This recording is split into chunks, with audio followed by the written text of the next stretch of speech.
हर हर महादेव साथियों, आप सभी का मेरे चैनल लव यू जिंदगी में तहे दिल से स्वागत है। आप सुन रहे हैं अर्चना वर्मा की लिखी हुई कहानी वफा। अब हम करेंगे का 94वां भाग। शिवी काफी देर तक रणविजय के सीने से लगी हुई थी, जैसे कि वो खुद को विश्वास दिला रही हो कि वह सच में अपने पापा के पास है। क्या हुआ? जिंदगी जिंदगी जिंदगी सुनते सो गई क्या? रणविजय ने प्यार से सिर के बालों में उंगलियां चलाते हुए पूछा। शिवी ने उसे कसकर पकड़ रखा था, जैसे कि अगर छोड़ देगी सपने की तरह गायब हो जाएगा।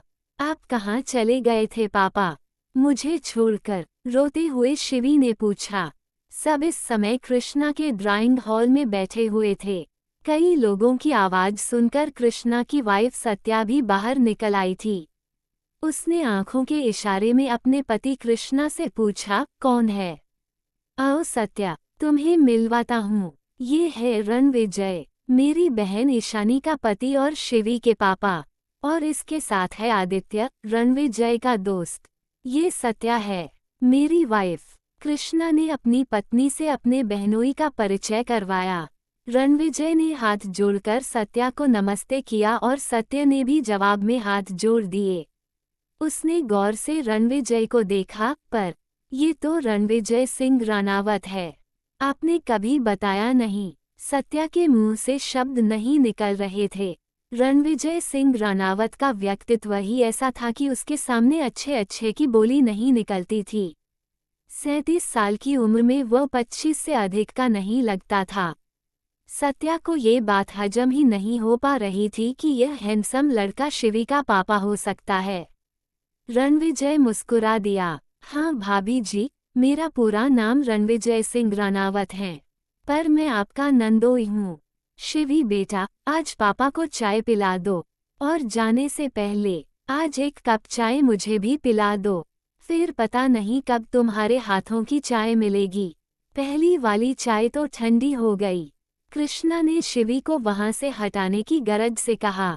कृष्णा की फरमाइश पर रणविजय हैरान रह गया।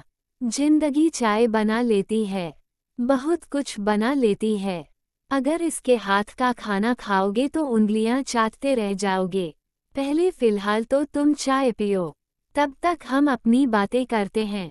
जाओ बेटा, कृष्णा ने कहा। कृष्णा ने आंखों के इशारे में रणविजय से उसे जाने देने के लिए कहा। तब तो हमें अपने बेटी के हाथों की चाय जरूर पीनी चाहिए। क्यों रणविजय? आदित्य ने कहा। वो कृष्णा का इशारा समझ गया था कि वह कुछ ऐसा बताना चाहता है जो कि वह शिवी की मौजूदगी में कहने से परहेज कर रहा है, और रणविजय की भी मनोदशा समझ रहा था। वह अपनी लाडली बेटी को रसोई में नहीं भेजना चाहता था, या फिर अपने से दूर एक पल के लिए भी अब छोड़ना नहीं चाहता था। शिवी ने आदित्य की तरफ देखा। ये तुम्हारे आदित्य चाचू है बेटा, मेरा भाई और मेरा दोस्त, और शिवम से तो तुम मिल चुकी हो। कौन शिवम? शिवी ने पूछा। रणविजय ने शिवम की तरफ इशारा किया। शिवम ने अपना सर झुका लिया। मेरा पूरा नाम शिवम सिंह राठौर है, तुमसे तो मैं बाद में निपटूंगी। धीरे से बोलकर शिवी उठकर खड़ी हो गई और किचन की तरफ चली गई। कहिए, आप क्या कहना चाहते हैं? रणविजय ने कृष्णा से पूछा। ईशानी का कुछ पता चला? कृष्णा ने पहला सवाल किया। रणविजय ने नामे सिर हिलाया। आपको कुछ आइडिया है कि वह कहाँ हो सकती है? रणविजय ने कृष्णा से पूछा। तुम्हारे लापता होने की खबर मुझे अखबार में मिली थी। मैंने उसी वक्त ईशानी को फोन किया, पर उसका फोन नहीं लग रहा था। घबराकर मैं दिल्ली चला गया। वहां जाने के बाद मुझे ये पता चला कि सिर्फ तुम ही नहीं, ईशानी और शिवी भी गायब है। मैं तुम्हारे घर रानावत पहले से ही गया था, पर वहां तुम्हारी मॉम उल्टा मुझ पर ही गुस्सा होने लगी। मुझे समझ में आ गया कि कुछ ना कुछ परेशानी जरूर है। मैं अभी तुम लोगों की तलाश कर ही रहा था कि अचानक से एक रात मुझे ईशानी का फोन आया कि वह लखनऊ आना चाहती है। मैंने उससे कहा कि मैं अभी दिल्ली में ही हूँ, तुम बताओ कि तुम कहाँ हो, मैं वहाँ पहुँचता हूँ। उसने मुझे जमुना क्रॉसिंग के पास बुलाया। जब मैं जमुना क्रॉसिंग के पास पहुंचा तो उस समय ईशानी बहुत घबराई हुई थी और वहां पर छुपी हुई मेरा ही इंतजार कर रही थी। उसने तेजी से मेरे हाथों में शिवी को थमाया और कहा कि रणविजय के आने तक मैं शिवी का ध्यान रखूं। जब तक तुम खुद से शिवी को लेने न आओ, तब तक मैं किसी को भी शिवी के बारे में कुछ पता ना चलने दूं। मैंने उसे भी अपने साथ चलने के लिए कहा, लेकिन उसने कहा कि कुछ लोग उसके पीछे पड़े हैं। अगर वो दोनों साथ निकलती हैं, तो सभी को बचाना भी मुश्किल हो जाएगा। वो उन लोगों को धोखा देकर किसी तरह से लखनऊ आएगी। तभी उसको ढूंढते हुए कुछ लोग उसके पीछे इधर ही आ रहे थे। ईशानी ने मुझे अपनी कसम देकर वहां से जाने के लिए कहा। मैं शिवी को लेकर वहीं पर छुप गया। इसके बाद ईशानी वहां से भागने लगी। मैं उसके पीछे जाना चाहता था लेकिन शिवी रो रही थी। इसके रोने की आवाज सुनकर शायद वह लोग मेरे पीछे चले आते, इसलिए मैं शिवी को लेकर किनारे हो गया। वो रात मैंने रेलवे स्टेशन पर ही ईशानी का इंतजार करते हुए बिताई। मैं अभी दिल्ली में ही था कि दूसरे दिन मैंने अखबार में ईशानी के जमुना नदी में कूदने की खबर पढ़ी। मैं समझ गया कि ईशानी कृष्णा ने अपनी आंखों को बंद कर लिया। उसके आंखों से आंसू निकलने लगे। ईशानी की अमानत मेरे पास थी। मैं यह नहीं कहूँगा कि मैंने इसका पालन पोषण बहुत अच्छे से किया है, क्योंकि रानावत की बराबरी नहीं कर सकता, पर हाँ, अपनी तरफ से तुम्हारी जिंदगी को बचाने के लिए मैंने कोई कमी नहीं रखी है। बाकी अगर कोई गलती हो तो मुझे माफ कर देना। कृष्णा ने रणविजय के आगे हाथ जोड़ दिए।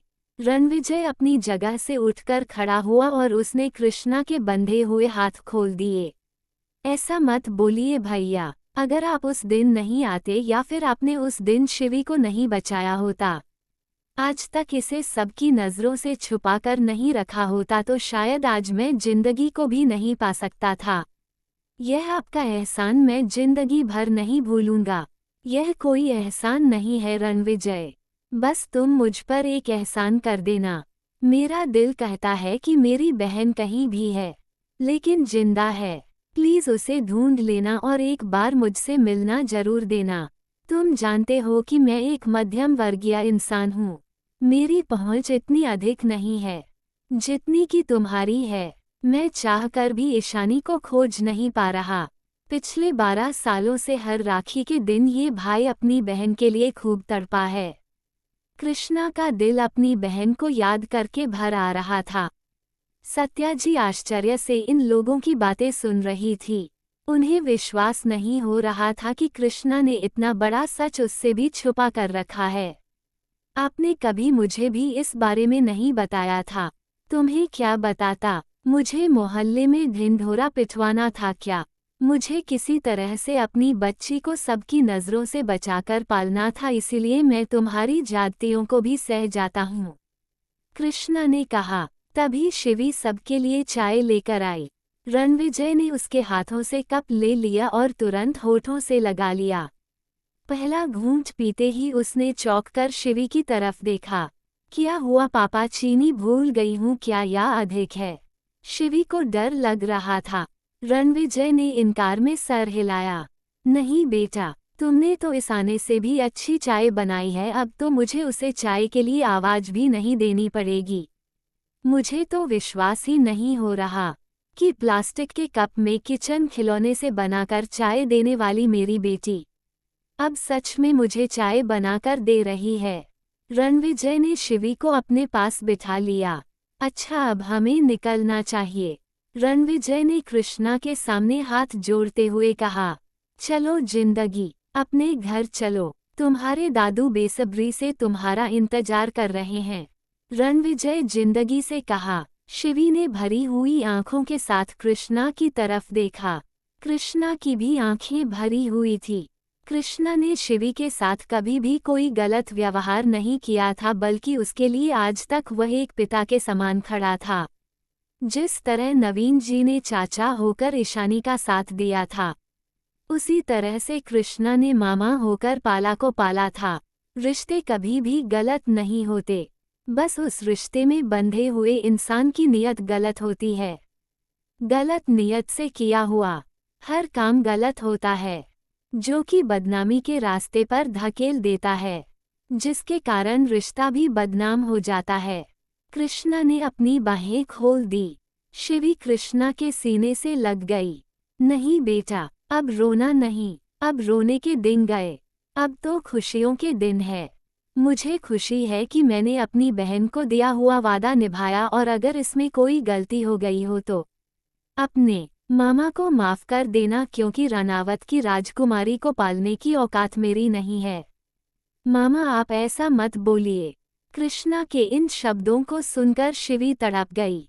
नानी कहती थी कि मामा माँ से भी ज्यादा प्यारा होता है, और माँ से भी ज्यादा प्यार करता है, क्योंकि माँ को तो सिर्फ एक बार माँ कहते हैं, लेकिन मामा को तो 2 बार माँ कहते हैं। मामा, कृष्णा मुस्कुरा दिया। नानी की बात तुम्हें अच्छे से याद है, लेकिन एक बात मैं तुमसे भी कहता हूँ, इसे भी याद कर लो, जो मैंने तुम्हारी माँ से कही थी। जिंदगी में कभी भी अगर तुम्हें मेरी ज़रूरत महसूस हो तो बस एक फ़ोन कर देना। मुझसे जितना बन पड़ेगा मैं करने में पीछे नहीं हटूंगा। कृष्णा ने शिवी के माथे को चूमते हुए कहा। दीदी कहाँ जा रही हो? 8 साल के गोविंद ने शिवी का हाथ पकड़ लिया। दीदी को जाने दो बेटा, दीदी अपने घर जा रही है, अपने पापा के साथ। कृष्णा ने अपने बेटे गोविंद को समझाते हुए कहा। नहीं दीदी चली जाएगी तो फिर मुझे राखी कौन बांधेगा? दीदी तुम्हें राखी बांधने जरूर आएगी, पर आज अभी इसे जाने दो। नन्हे गोविंद की बात सुनकर रणविजय ने कहा। पक्का ना? अब की बार गोविंद ने रणविजय से पूछा। बिल्कुल पक्का। रणविजय सिंह रनावत कभी कच्ची बात नहीं करता। रणविजय ने गोविंद को प्यार करते हुए कहा। शिवी ने सत्या के पैर छुए और सबसे मिलकर वहां से विदा ली। पूरे रास्ते शिवी रणविजय से चिपकी थी। पापा, मम्मा, शिवी के दिमाग में अभी भी प्रेस कॉन्फ्रेंस वाली बात घूम रही थी। उसे लगा कि ईशानी रणविजय के पास ही उसके घर पर है, पर मामा ने तो कहा था कि मैं अब इस दुनिया में नहीं है, इसलिए वो ईशानी के बारे में पूछना चाहती थी। घबराओ मत बेटा, तुम अभी इन सब चीजों को नहीं समझ पाओगी, पर इतना जान लो कि अब तुम मुझे मिल गई हो, मेरी जिंदगी मुझे मिल गई है, तो मेरी ईशानी भी अब मुझे मिल ही जाएगी। हम जल्दी उसे ढूंढ लेंगे। तारांकन तारांकन तारांकन तारांकन तारांकन तारांकन। क्या कह रही हो तुम? तुम्हारा बेटा उस रणविजय की मदद कर रहा था और तुम्हें नहीं पता। अनन्या, अगर इसी तरह से होता रहा तो हम जीती हुई बाजी हार जाएंगे। ईशांत मलिक अनन्या पर चिल्लाया। शिवी के घर आने की खबर जब से उसने सुनी थी तब से उसे चैन नहीं था। अनन्या, तुम इसी समय मुझे होटल मून में आकर मिलो, मुझे तुमसे बात करनी है। हाँ हाँ, ईशानी भी मेरे साथ हैं, ईशांत मलिक ने कहा। मैं कोशिश करती हूँ, फिलहाल तो घर में बहुत भीड़ है। अनन्या ने कहा। वह तो रानावत पैलेस में होगी ना, तुम किसी तरह से वहां से निकलने की कोशिश करो, और अगर कोई देखता है तुम्हें तो देखने दो। अब हमें सामने से लड़ना होगा, बस तुम मेरे पास जल्दी से आ जाओ। शिवांगी को साथ लेकर आना। मैं अपनी बेटी को अब वहां नहीं छोड़ सकता, मेरा दिमाग खराब हो रहा है। ईशांत ने अपने सर को थामते हुए कहा। ठीक है, ठीक है, तुम ज्यादा चिंता मत करो, मैं पहुंच रही हूँ। ये शिवांगी भी तो उधर रानावत पैलेस की तरफ से निकली हुई है। नव्या के साथ फोन रखकर जैसे ही अनन्या ने बाहर निकलने के लिए अपना पस उठाया, एक जोरदार तमाचा उसके गाल पर लगा। अनन्या बेड पर गिर गई। गाल पर हाथ रखे हुए अनन्या ने जब देखा तो सामने आशुतोष था, और लगभग पूरा घर इस समय उसके कमरे में मौजूद था। ये सिला दिया है तुमने मेरे प्यार का और मेरे भरोसे का। विश्वास नहीं होता अनन्या, मैं तुमसे हर समय मानसी के साथ अपने ना किए हुए गलती की भी माफी मांगता रह गया, और तुम मेरी आंखों के नीचे गुनाह पर गुनाह करती चली गई। तुम्हें एक बार भी शिवम का ख्याल नहीं आया। ये बात जानते हुए भी कि शिवांगी मेरी बेटी नहीं है। रणविजय ने इस बात को सबसे छुपा लिया कि शिवांगी के परवरिश में कोई भेदभाव ना हो। लेकिन तुमने रणविजय का ही घर उजाड़ दिया। आशुतोष के शब्दों में बहुत दुख था। बेड पर केवल अनन्या नहीं गिरी थी, बल्कि पूरे परिवार का विश्वास गिर के टूट चुका था। अगर रणविजय ने शिवम को थामा नहीं होता, तो शायद वह भी अपने मां के इस धोखे को देखकर गिर गया रहता।